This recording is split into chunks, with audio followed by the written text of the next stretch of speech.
ये Berlin wall का एक सैंपल है यहाँ पे। ये देखिए नॉन वाइट ओनली के लिए बेंच है और ये है वाइट ओनली के लिए bench.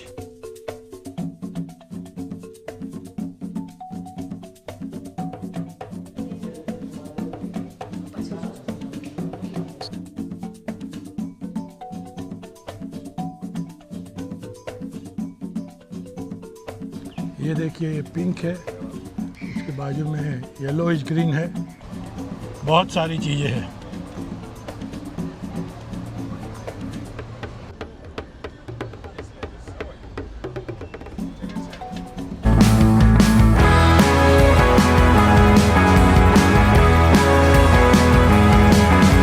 Hello what's up everyone, hope you are fine and ready to explore my new vlog. तो अब हम आज आए हैं केप टाउन के सिटी में, सिटी सेंटर पे, और यहाँ से हम शुरू करेंगे अपना हिस्टोरिक सिटी टूर, जो कि हम एक्सप्लोर करेंगे अलग अलग बिल्डिंग। तो आशा करता हूँ आपको मेरा ये व्लॉग अच्छा लगेगा। तो चलिए let's roll my new vlog. आज का हमारा सिटी टूर 2.5 माइल का वॉकिंग टूर रहेगा। ये सिटी टाउन सेंटर से होते हुए हम जाएंगे और वापस यहीं पे आएंगे। बीच में हम सारी हिस्टोरिकल प्लेसेस को एक्सप्लोर करेंगे और उसकी डिटेलिंग करने की कोशिश करेंगे। ये हम लॉन्ग स्ट्रीट पे चल रहे हैं, पुराने टाइम की मेन स्ट्रीट। आजकल व्हीकल अलाउड नहीं है, यहाँ से पैदल ही आप आ जा सकते हो। कॉलोनियल एरा के केप टाउन के सबसे पहले बिशप रॉबर्ट ग्रे डीडी की याद में ये मॉन्यूमेंट को बनाया गया है लॉन्ग स्ट्रीट के ऊपर। लॉन्ग स्ट्रीट पे ये बहुत ही यूनिक चीज़ है और बहुत ही फेमस चीज़ है। अगर कोई बता सकता है तो बताइए कि वॉल है, उसका पीस है, कहाँ से आया, कैसे आया है। ये बर्लिन वॉल जर्मनी का, वो जो सेपरेशन हो रहा ईस्ट और वेस्ट जर्मनी का, उसमें जो वॉल बनाई थी उसका ये सैंपल है। एक मोमेंटो के तौर पे साउथ अफ्रीका को गिफ्ट किया गया है। तो ये बर्लिन वॉल का एक सैंपल है यहाँ पे। लॉन्ग स्ट्रीट से चलते हुए वहाँ पहुँचे कैथेड्रल चर्च के ऊपर। ये मेरे सामने है सेंट कैथेड्रल चर्च, जो कि अफ्रीका का सबसे पुराना चर्च है। और सबसे ख़ास बात यह है कि उसको पीपल्स चर्च भी बोलते हैं, क्योंकि उसने कभी रेसिज्म और एपार्टिज्म को कभी सपोर्ट नहीं किया और हमेशा सबसे आगे रहा रेसिज्म और एपार्टिज्म के अपोज में। उसने हमेशा अपने दरवाजे हर एक कलर के लोगों के लिए खुले रखे, चाहे वो ब्लैक हो, चाहे वो कलर्ड हो, चाहे वो वाइट हो। उसने सबको हमेशा के लिए एक नज़र से देखा और वेलकम किया। मेरे पीछे हाई कोर्ट, जो कि 1898 में बनाया गया है, बहुत ही पुरानी इमारत है। आज वो हाई कोर्ट नहीं चल रही है इसमें, लेकिन वो एक ऐतिहासिक बिल्डिंग के तौर पे है। तो हमारे सिटी टूर विजिट में ये बिल्डिंग को दिखाना भी बनता है। तो मेरे पीछे देखिए the high court city complex.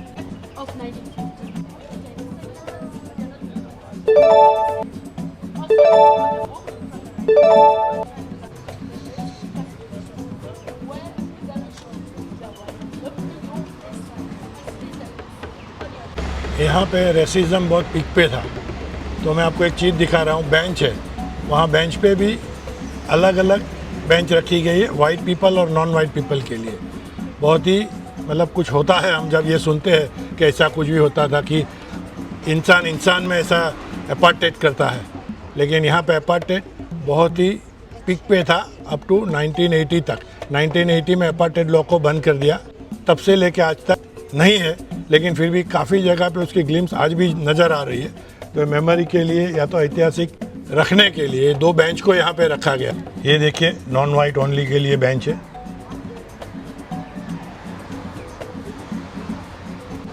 और ये है हाई कोर्ट और ये है वाइट ओनली के लिए बेंच। ये है रेस क्लासिफिकेशन बोर्ड, आप स्टॉप करके पढ़ सकते हो। टूर में आगे चलते चलते हम आ गए हैं कंपनी गार्डन।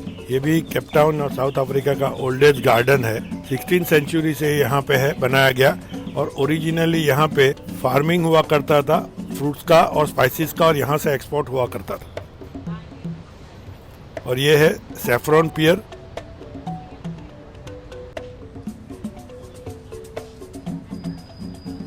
ओल्डेस्ट ट्री है, 16th सेंचुरी में ये उगाया गया था, सैफरॉन पियर बोलते हैं। उसके बाद उसको रीडेवलप भी किया गया था तीनों ब्रांच को। लेकिन ओरिजिनल ब्रांच आज भी है, इसीलिए उसको ओल्डेस्ट ट्री बोलते हैं। मेरे पीछे जॉन रोड्स, तो ऐसा बताया गया हमें गाइड के द्वारा कि he is the first person who discovered the gold and diamond mines.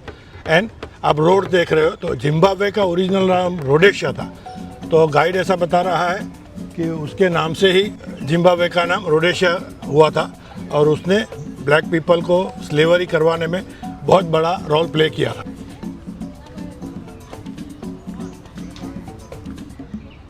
John roads.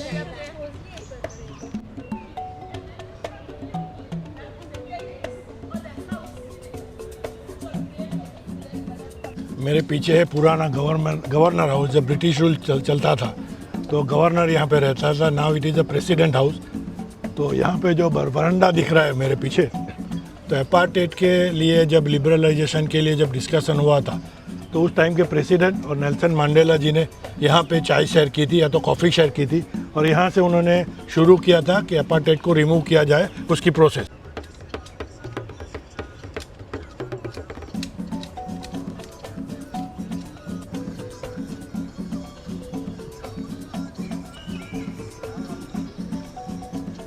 हम जब पुरानी बातें करते हैं साउथ अफ्रीका में या तो गाइड से सब बातें सुनते हैं तो वो काफ़ी टाइम अपार्टेड वर्ड का बहुत यूज़ करता है और डूम्स बुक का बहुत यूज़ करता है। डूम्स या डोम्स, उनका प्रोनाउंसिएशन मुझे पता नहीं है। तो अपार्टेड मतलब तो भेदभाव हो गया हमारे इंडिया के हिसाब से। जैसे हमारे इंडिया में भी कास्टिज़म था, तो यहाँ पे कास्टिज़म से अलावा कलर वाला भी था कि black people, colour people, white people, उसका भी डिफरेंस बहुत हैवीली था। और ब्लैक पीपल को और कलर पीपल को सर्टेन एरिया में रिस्ट्रिक्ट किया गया था ताकि वो वाइट लोगों के एरिया में न जा सके। तो ये बहुत ही था। और 1990 में ये सब चीज़ें रिमूव हो गई धीरे धीरे करके। आज पूरा फ्री कंट्री है, डेमोक्रेटिक कंट्री है, कोई भी वोट दे के अपना प्रेसिडेंट चुन सकता है। दूसरा है डोम्स बुक है, जो ब्लैक पीपल को दी जाती थी। तो ब्लैक पीपल के लिए एक सराउंडिंग बनाया जाता था, एक एरिया, जिसे मैं तो बोलूँगा कि दुनिया की सबसे बड़ी जेल थी, क्योंकि वहाँ पे सब ब्लैक पीपल को रखते थे, रहते थे, छोटे छोटे झोपड़ियाँ बना के देते थे, कोई दूसरी फैसिलिटी भी नहीं थी। और अगर उनको बाहर जाना है तो बाहर जाते वक्त उनको ये डोम्स बुक लेके जाना पड़ता था। उनको ये ब्लैक पीपल स्टूपिड बुक बोलते थे, तो ये स्टूपिड बुक को लेके जाना पड़ता था। अगर आप ये बुक लेके नहीं गए तो आप क्रिमिनल हो गए, आपने क्राइम कर लिया और आपको पनिशमेंट मिलता था। और पनिशमेंट में पहले फ़ाइन इतना बड़ा रहता था कि ब्लैक पीपल वो पे ही नहीं कर पाते, तो उनको 6 महीने से 1 साल तक की सज़ा हो जाती थी ये बुक नहीं लेके बाहर जाने की।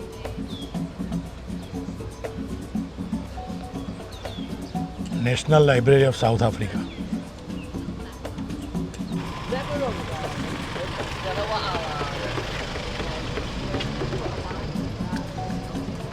Assembly house of south Africa.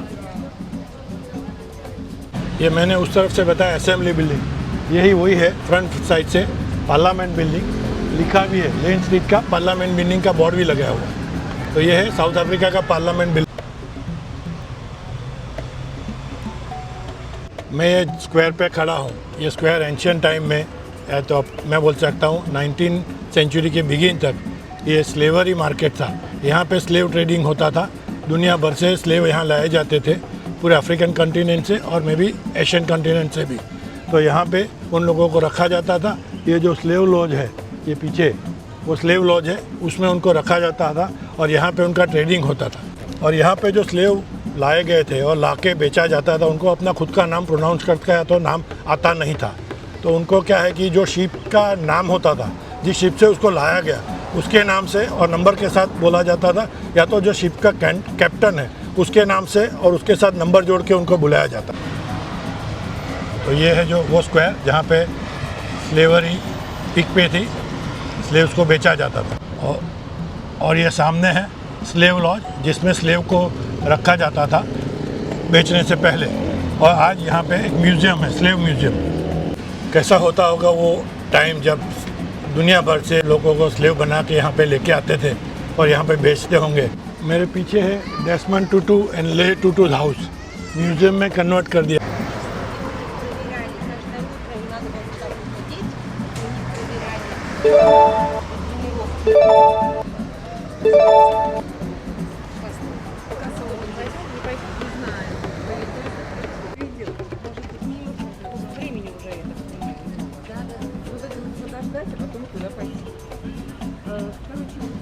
पुराने अफ्रीका का एक कैसल है, कैसल ऑफ कुतुब बोलते हैं। आज उसके अंदर म्यूजियम है और मिलिट्री बेस है, और यहाँ उसके आगे ओशन है। तो ओशन से यहाँ तक शिप आते थे, यहाँ से स्पाइसिस और वो सब का ट्रेडिंग होता था।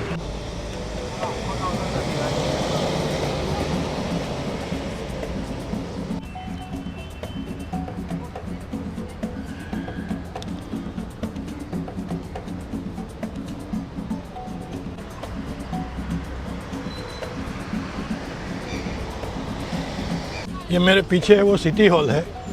जब 27 इयर्स की प्रिजनमेंट के बाद नेल्सन मंडेला को जब छोड़ा गया तो पूरी ये जो पूरा ग्राउंड है वो पूरा भर चुका था, क्योंकि नेल्सन मंडेला को रिलीज़ करके ये रोड से लाया जा रहा था। तो नेल्सन मंडेला यहाँ से आगे ही नहीं हो पाए, तब उन्होंने जाके इस स्टेयरकेस के ऊपर चढ़ के वहाँ जो उनका स्टैचू लगा हुआ है वहाँ से उनकी प्रिजनमेंट के बाद की पहली स्पीच दी थी।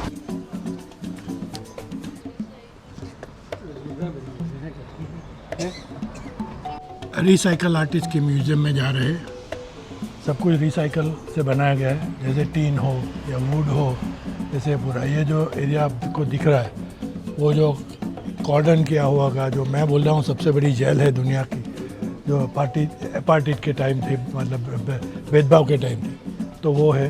तो वो उसका बनाया हुआ है रिसाइकल। तो पूरा सब रिसाइकल यूनिट से बनाया गया है। पूरा है आर्टिफैक्ट, आर्ट गैलरी बना हुआ है। चलिए एक्सप्लोर करते हैं आर्ट गैलरी को, जो रिसाइकल मटेरियल से बना हुआ है।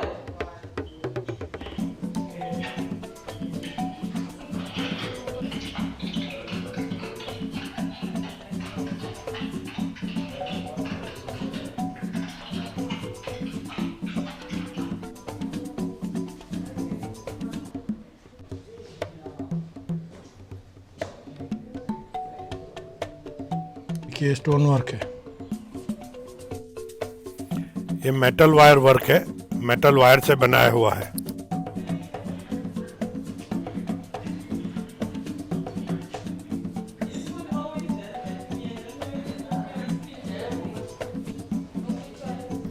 मेटल वायर से बना हुआ लेपर्ड बहुत ही अच्छा और बहुत ही मस्त बनाया हुआ है।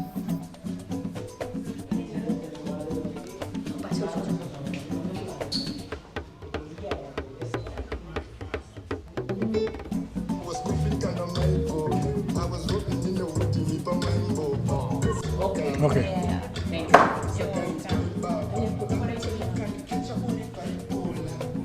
तो सिटी टूर करते करते हम एक ऐसे हिस्से में आ गए हैं कि जहाँ पे हर एक हाउस का कलर अलग अलग कलर से किया गया है। तो आप देखिए मेरे पीछे ये स्ट्रीट है, उसमें हर एक हाउस का कलर अलग अलग है। यहाँ पर भी देखिए ये, और ऐसा नहीं है कि कोई 1 2 या 3 हाउस है, एन नंबर ऑफ हाउसेस को वैसे अलग अलग कलर किया गया है। मेरे पीछे देखिए, ये साइड भी देखिए, मेरे पीछे हर एक हाउस को अलग अलग कलर से किया गया है।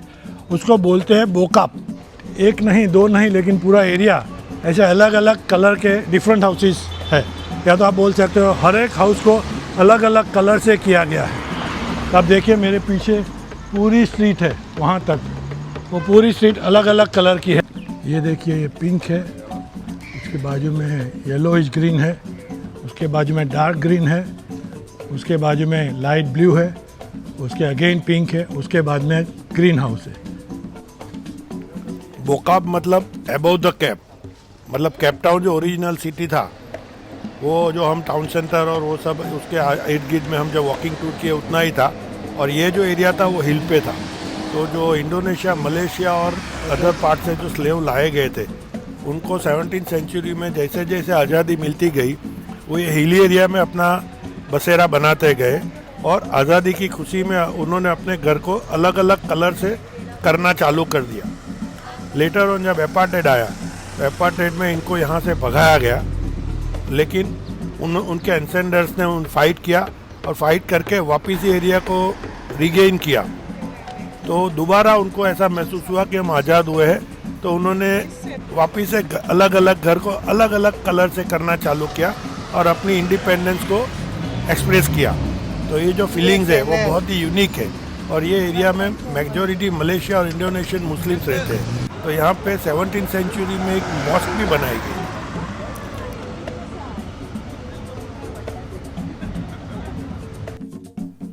केपटाउन के हिस्टोरिक एरिया का वॉकिंग टूर करके अब हम वापस आ गए हैं टाउन सेंटर के ऊपर। ओल्ड टाउन हॉल है यहाँ पे और ये पूरा लोकल बाज़ार लगा हुआ है। आप अपनी चॉइस से देख सकते हो, बार्गेनिंग पॉसिबल है। लोकल कारीगरों ने बनाया हुआ ये सब क्राफ्टिंग है, जैसे कि ये पेंटिंग्स है पेपर और कपड़े के ऊपर।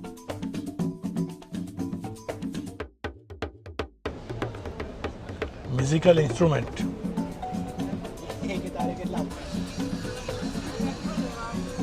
लोकल कपड़े भी है, लोकल पैटर्न के, लोकल स्टाइल के,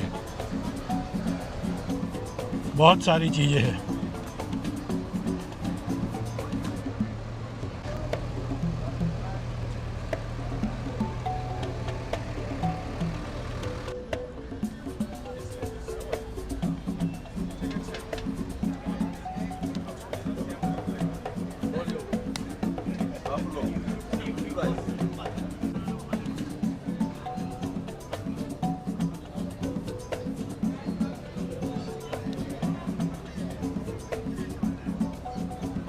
हम केपटाउन के ओल्ड सिटी के हिस्टोरिक टूर करके अब आ गए हैं। 1.5 से पौने 2 घंटे का टूर था। आशा करता हूँ मेरा ये व्लॉग टूर का आपको अच्छा लगा होगा और मैंने जो डिटेलिंग देने की कोशिश की है वो भी अच्छी लगी होगी। तो अगर आपको मेरा ये व्लॉग अच्छा लगा है तो लाइक कीजिए, सब्सक्राइब कीजिए, शेयर कीजिए और मेरे वीडियो के साथ जुड़े रहिए। खुश रहिए, फिट रहिए, लाइफ को एंजॉय कीजिए। Thank you very much for watching my video. Good bye.